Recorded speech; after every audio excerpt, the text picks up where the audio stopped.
पैमाने पर जन संवाद कार्यक्रम चलाया जा रहा है। इसी अभियान के तहत आज मैं पारू विधानसभा क्षेत्र के लालू छपरा गांव पहुंचा हूं, जहां स्थानीय कार्यकर्ताओं के द्वारा जन संवाद कार्यक्रम का आयोजन किया गया है। जन संवाद कार्यक्रम में भारी संख्या में समाज के गरीब तबके के लोग शामिल हुए हैं।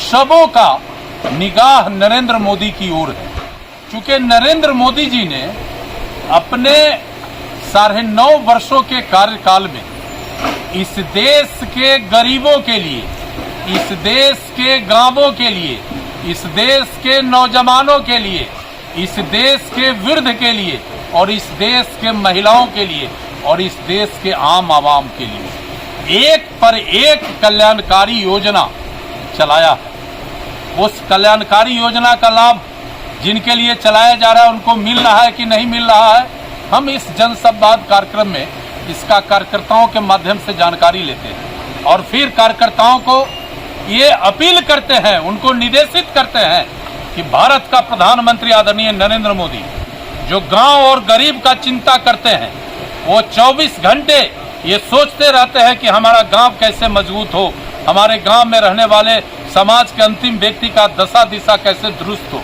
इसकी चिंता करते रहते हैं। और जन संवाद कार्यक्रम के माध्यम से प्रधानमंत्री के इस संदेश को हम आम लोगों में ले जाते हैं और लोगों को बताते हैं।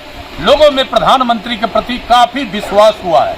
जब लोग ये चर्चा करते हैं, किसान कहते हैं कि हमको किसान सम्मान निधि मिल रहा है, गरीब तबके के लोग कहते हैं कि हमको मुफ्त में अनाज मिल रहा है, हमारे समाज के जो कमजोर लोग हैं वो कहते हैं कि 5 लाख का मुफ्त में इलाज मिल रहा है, हमारी गांव की बेटी कहती है कि हमें सुकन्या योजना का लाभ मिलता है, गांव के बुजुर्ग कहते हैं कि हमको अटल पेंशन योजना का लाभ मिल रहा है।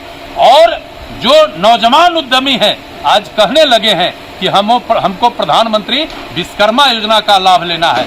और उतना ही नहीं, अब तो महिला आगे बढ़ के कहती है कि आजादी से लेकर और कल तक सभी पार्टी महिलाओं को इज्जत और प्रतिष्ठा देने की बात कर रहा था सब पार्टी, लेकिन पहला व्यक्ति आदरणीय नरेंद्र मोदी हैं जिन्होंने हमें 33% आरक्षण देकर हमारा प्रतिष्ठा समाज में स्थापित किया है। ये आवाज चल रहा है और इस देश का जो विपक्ष है वो काफी मंसूबा पाले हुए है कि हम मोदी को हटाएंगे, लेकिन मोदी जी के बढ़ते कदम को विपक्ष चाहे जितना जुगत कर ले, इसको रोक नहीं सकता है कोई। और फिर अगली बार इस देश के प्रधानमंत्री अपार बहुमत से, जनता के आशीर्वाद से आदरणीय नरेंद्र मोदी बनेंगे।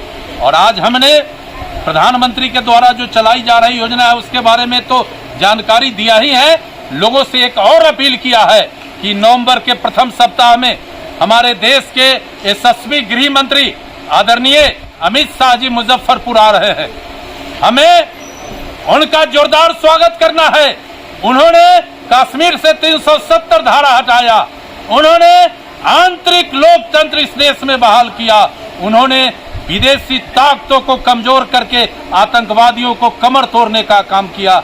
इसलिए हमारे धरती पर आदरणीय अमित शाह आ रहे हैं नवंबर में, हम उनका जोरदार स्वागत करेंगे और उस समारोह को ऐतिहासिक बनाने के लिए भी हम लोगों से अपील किया है।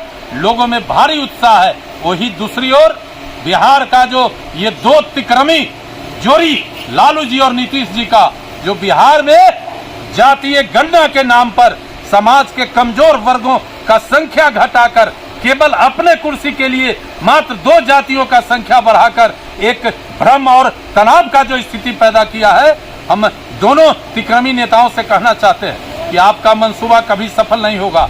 जिस व्यक्ति को आप ठगने का कोशिश किए हैं वो भी समझ गया है कि हमारा संख्या कम करके मेरे अधिकार पर नीतीश और लालू ने हमला किया है। इसलिए आने वाले दिन 2025 में भी बिहार में आदरणीय प्रधानमंत्री नरेंद्र मोदी के आशीर्वाद से फिर एक बार भारतीय जनता पार्टी का सरकार बनेगा और अगली बार 24 में फिर देश में मोदी सरकार बनना तय है। इन्हीं बातों को लेकर आज हम जनसंवाद में हैं।